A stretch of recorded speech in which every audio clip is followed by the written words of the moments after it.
What about the first two, Lane and Matthews this year? What do you think about those two? Well, they're both going to be impact players, and they're both probably going to be able to step in and be an influence on the teams in the outcome of some games, because they're both very special, highly skilled, and at the top end, that's what you're looking for in the draft. Individually, what do they bring? Well, Austin Matthews is pretty much a complete package. Can play any situation.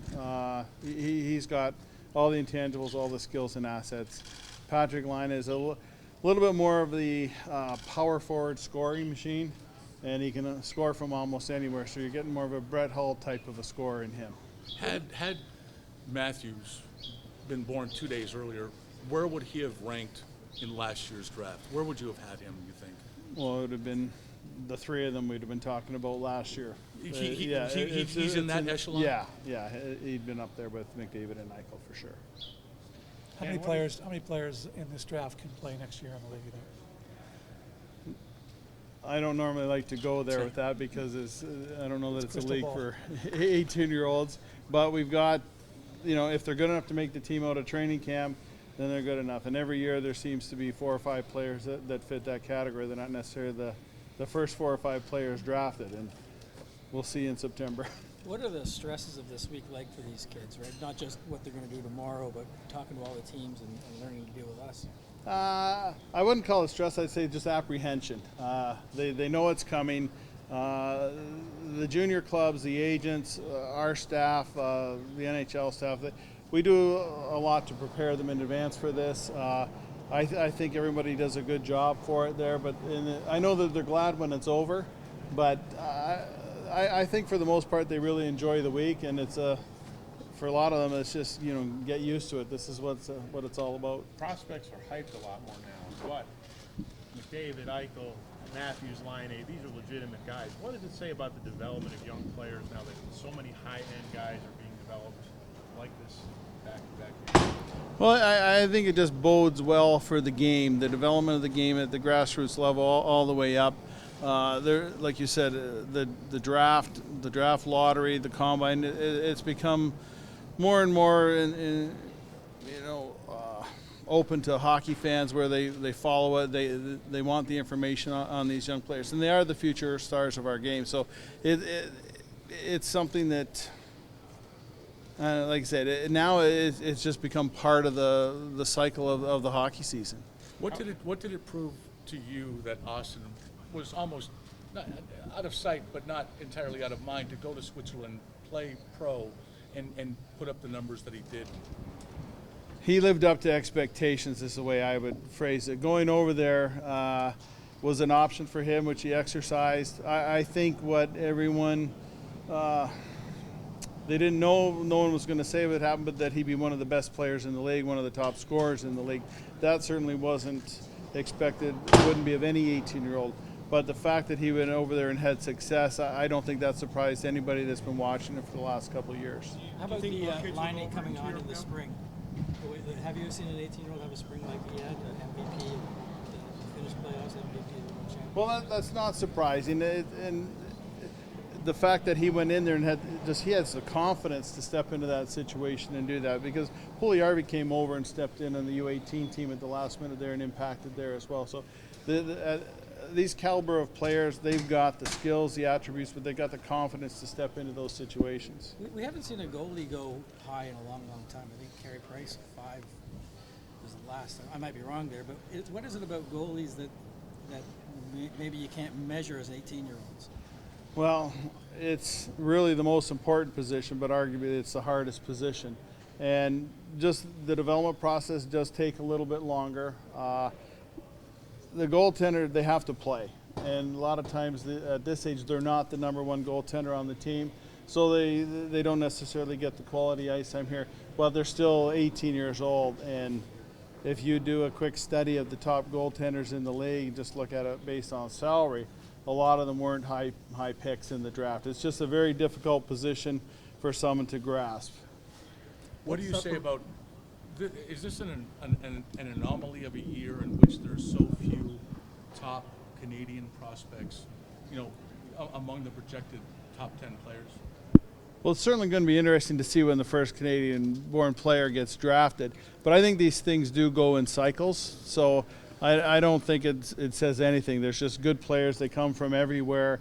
USA Hockey continues to grow. Europe has always brought good players, and these things are a little cyclical. You have 2 players from the Sun Belt in the U.S. this year ranked among the top 10. Can you talk about what does that say about the expanding geographic footprint of hockey in the U.S.? I think it just bodes well for the future now. There's been so much attention with Austin Matthews. I think you're going to see just a spurt of hockey continue in that area. Everyone's going to want to grow up and follow in his footsteps. When the teams have gotten situated in California, now we've got more players coming from California. When Dallas came into the league, there's the growth of the league is just mirrored when an NHL team's been in the area. Same when it left Minnesota, it dipped a little bit, and when the Wild came back, it's gone back up to the same levels. Some solid defensemen in this draft. Do you talk about the D, that group from like 5 to 15, those D guys that might be going in that area? The core of D-men, the top 4 or 5 kids that are ranked, there's no predicting the order because they're all good. They're all different in their own way. We've kept Jacob Chikrin at the top of our list. He's a real deal as far as we're concerned. And it's going to be up to the individual team, whoever they want at that position. They're all quality players. They're all going to be in the National Hockey League sooner rather than later. And they all bring, like I said, they all bring something different. And you can talk to 5 or 6 different teams, and they'll all tell you who they would have number 1. It's a very good core of D-men, and they're all going to be a top 4 on their NHL team, and they're all expected to have good, solid NHL careers. Do you foresee the trend of CHL players, Europeans coming over to play in the CHL continuing, and how do you feel that's going? I think that's always been an option, and it's up to the individual players, just where they are in their development, the situation that they're going to. I think for them to spend the time in their own country, playing in the system there, it's a successful formula, particularly Finland and Sweden. They've proven that. For those kids that have come over, they've also had success here. So it's just a good option. They have success at whatever choice they make. I know you're not trying to predict the order of the draft in your assessments, but do you ever go back and look at maybe 5 years ago who you predicted and what they accomplished, and can you learn something from the order? Oh, sure you do. You have to make mistakes in order to get better, and every team does the same process. There's different reasons. You have different philosophies. With Central Scouting, we try and base it on what they bring when they're on the ice, what they bring to the table. We don't do interviews with the players, and we base it on the body of work during the regular season, where it's a level playing field for everyone, because not all teams are in the playoffs or in Memorial Cup or U18 championships. And there's certain things, even as the game has changed, whereas you may have had more of a size strength emphasis 10 years ago, now you're looking at it's skill, it's hockey sense.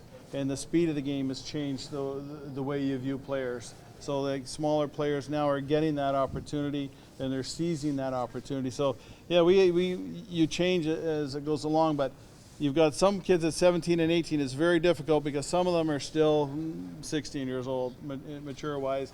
You've got others, you talk to them, you're like talking to a 25-year-old.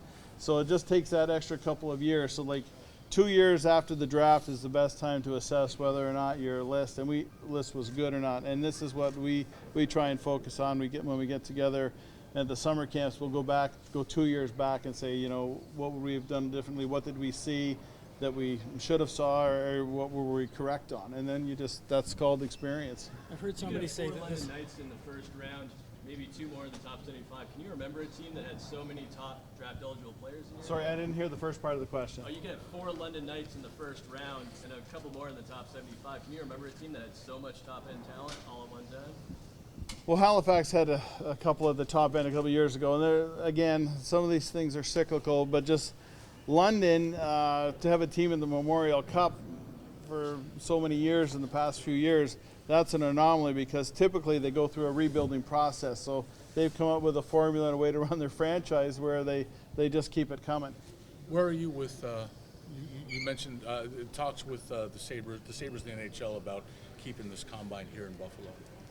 Well, last year was a successful event. This year, with the full complex being made available to us, it's a fantastic venue here for us. The hospitality throughout with the Sabres, First Niagara Center, Harbor Center has been great for us there.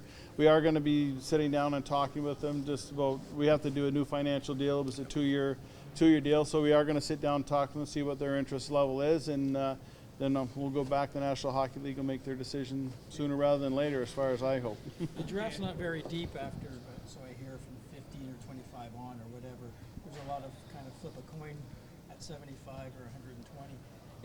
In your mind, does that mean a weak draft or just a draft where scouts really have to do their homework? This year's first round is really strong, right through the end, and this is why it's so hard to kind of project what the order might be. It's going to be very interesting to see who's got 31, 32, 33rd pick here, because there's going to be a lot of players left over from the first day that teams thought would be long gone, and that might generate some trade action, which is always fun. But it's not deep at the tail end of the draft, and typically what you would see there is that there'd be more 19-year-olds drafted and more European players, because there's a 4-year window where you can keep them in the bank a little longer. So that's what I would anticipate. I know, like the last few years, the number of 19-year-olds being drafted has increased every year, and I think that trend will continue this year. Are you a proponent of keeping this thing here? I mean, what are the advantages of Buffalo as opposed to, obviously with a convention center, but just, are you a proponent of keeping this combine here? We found that the all under one roof concept works, and so far no one else has presented us a venue that would allow us to do that. But obviously, if the financial arrangements and the teams are in favor of another venue that comes to our attention, then we'd have to consider it. Dan, do you think the managers would ever push for an on-ice component to the combine? We've gone through that and talked to it. Like, every team has their own philosophy on it, but right now the majority consensus, that's not something that they're looking to add to the combine. At this time of the year, it's probably the worst time to do any on-ice tests. There's no advantage to the players doing an on-ice test now. We've watched them play now for 8-9 months. Everybody knows what they bring to the table. It's good to have the test scores. I think the strength coaches might have a little different opinion on that. But as far as the concept is to help the teams prepare for the draft. And as far as the draft goes, they don't need to have an on-ice component. What's your feeling about the timing of this work? Can you elaborate a little bit more on the physical testing? Because obviously so many of these guys are just coming off long seasons. They're maybe a little bit more gaunt than they ordinarily would be. Does this particular weekend still work the best from your perspective? Well, it's the only time of the year where it fits into the hockey schedule. And we really stress the fact that testing here, it's not a competition. The scores aren't what is important. We spent a lot of time with our strength coaches to develop a battery of fitness tests where they can get the information they need to go back to their management and say, yes, we can pack 20 pounds on this player. Yes, we can make this player faster. Different things that you're looking for. They can say, we don't think this is as big as he's going to get, but if you're Dougie Gilmour at 175 pounds or Patrick Kane, that's all you need. It's what goes on the ice. And we tell the players, the fitness tests here are just to give the strength coaches a picture of where you are in your athletic development at this point in time in your career, because they're going to get them right after the draft at their development camp where they can set up a fitness program for them to get stronger.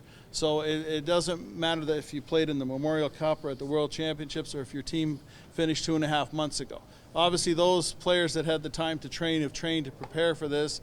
They should score well, but it's not the scores that really matter here. It's just finding out where they are in their athletic development just on today's date. Do you find that the NCAA is keeping pace with the OHL and European leagues in terms of feeding players to the NHL? I think the players come from all markets.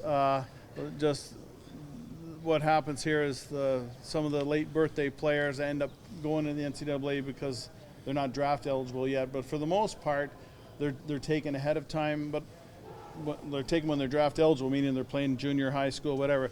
But now, as I said, as you get a little deeper in the draft, teams are focusing more on players that have been through the draft once, sometimes twice. And I think that's a little bit of a shift in the scouting philosophy from the past few years, where more older players from the NCAA are being considered. Dan, you talk a lot about Patrick Laine, bid, Jesse Clearby. What have you liked about his game the times you've seen? Jesse's got that work ethic. He's got that attitude out there where he's not going to be denied on the play, but he's a pretty complete player as well. But he's also got a good scoring touch. So, the thing you like about Jesse is you get the same game every time you see him play, and he brings that same drive and determination, and he brings that same skill set where he can go out on the ice and influence the game at any point. That's what we like. That's my statement on Jacob Chikrin. He's got size, strength factor, arguably the best skater for a defenseman in this draft. Good offensive game at the blue line, strong defensive game in his own zone. Going into this year, teams were looking to see how he managed his risk-reward decisions. In his first year, he would just get the puck and go. It was a bit of a run-and-gun system there. They had a new coach this year, new system there. It was interesting to see the dynamic of how he'd adapt to becoming more of a complete two-way defenseman. And so he's accomplished that, yet it still didn't impact on his offensive side. He was still able to contribute. So while his numbers may have been down and he may not have had the wow factor as much, he's still a pretty solid prospect. There's some talent evaluators that feel like maybe there's not a number one defenseman prospect in this draft. Do you feel like he's maybe one of those guys, or he could be a number one D-man in the NHL? Well, it's hard to determine who's going to be the number one, like we referenced earlier. But it's a consensus for our draft that he is the best defenseman available on the North American side. So all these players here, they should project to be the top two pairing on any NHL club going forward. You got the Memorial Cup could change some minds as far as where he goes from maybe 7-8 range up to maybe as high as 4. How much will that go into? Well, the fact that Matthews stepped in right from day one and hasn't let off on the gas, he's had a strong season throughout, continued it through the playoffs, continued on the Memorial Cup while playing injured. He's, I still think he's a top 5 candidate for this year's draft. Going back to the lack of Canadians, is this? There's no lack. Well, no, but among the top, the top prospects, is this the fewest that you think might be, in that top 10 group that you've got projected? Well, I wouldn't say it's a fewest. Like I say, I think it's just going to be a curious side note as to when the first Canadian will actually be taken in the draft. And our top Canadian is Pierre-Luc Dubois, and again, I can't tell you where he's going to be selected in the draft, but again, we would project he'd be in the top 5. Because it seems unusual, and especially with Ontario-born players. I mean, But this is a deep year for Ontario. It's Right. just not at the top end. And this year, even in our rankings, there's a substantial shift from the midseason rankings where players moved higher. And it's not that the players that they bypassed had bad second halves. It's just everyone else had a stronger second half. We had a better read, better description, better understanding of the players. What have your scouts told you about Tyler Parsons, the goalie? Tyler, he's solid and he's consistent. Sometimes it's difficult to play on a good team. You don't get a whole lot of action there. But what Tyler brings is the mental toughness, which is very important for the goaltenders, and he's just got lightning quickness. His recovery, his reflexes there, he's just lightning fast, and that's really appealing. And I still use old term references, but I like the goalies that kind of stay up and wait for the shot, and he's got more of a stand-up style than most goaltenders do nowadays. What about McAvoy? Can you comment on him? Charlie McAvoy? Charlie stepped in, impacted on an NCAA team as a freshman, and that's a hard, difficult thing to do. And he had a very consistent year. We like the fact that he's a solid two-way player. Coach is able to use him at any time in the game, any situation. He's able to go out and get the job done.